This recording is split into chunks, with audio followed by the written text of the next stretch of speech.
this? You don't know more about it because due to the propaganda, when you think Tamil, you automatically think tiger. And that is completely disproportionate, you know? So human beings like around the world have to be taught to go Tamil equals Tamil civilians first, and the Tamil tigers are a separate thing, you know, and both of those groups are different. It's like a square and a circle. And the thing is, there's only 4,000 Tamil tiger soldiers in Sri Lanka, and if you want, you could just sneeze and wipe them out in a day, you know? And they're not that sophisticated with their weaponry and stuff like that. The Sri Lankan government, which is like 1 million soldiers big, can handle that. But using those people, you know, we're managing to wipe out the whole Tamil population, the civilians, and that is why you don't hear about it. Because, you know, the propaganda in the media, because if you're a terrorist organization, you don't have the right to speak, that is passed on to the Tamil civilians. The Tamil civilians don't have the right to speak or right to live.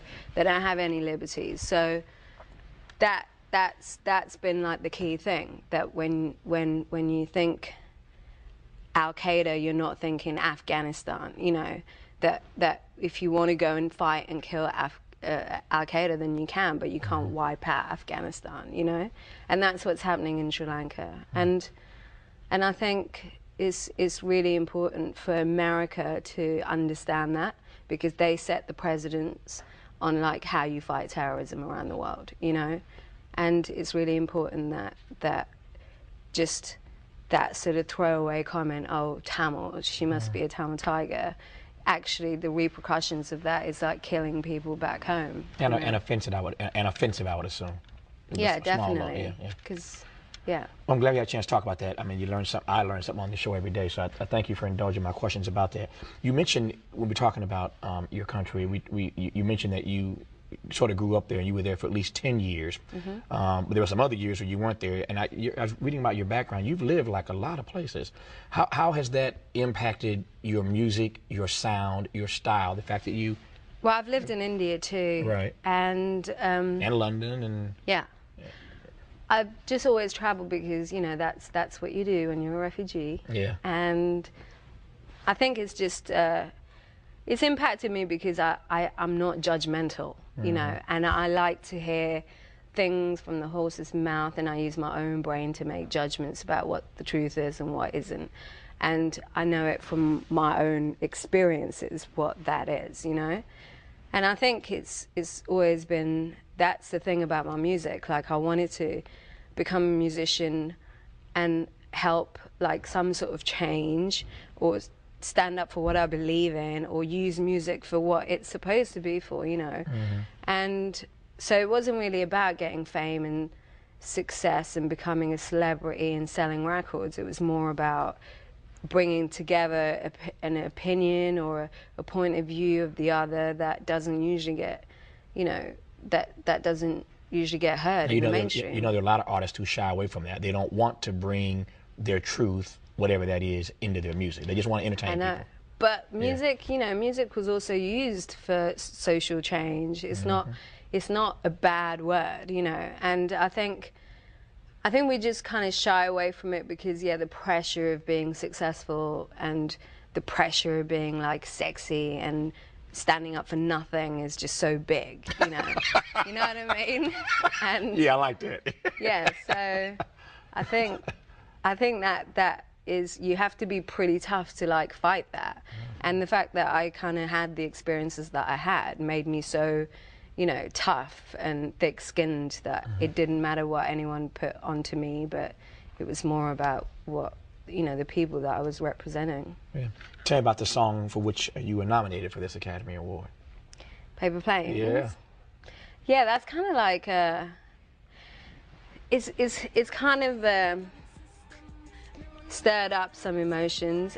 I feel like people either love me or hate me, which is good, because that was the point of what I do. Like, the point of MIA is to be, you know, it's either to be loved or hated. At least you evoke that much of a strong opinion, you know, about music.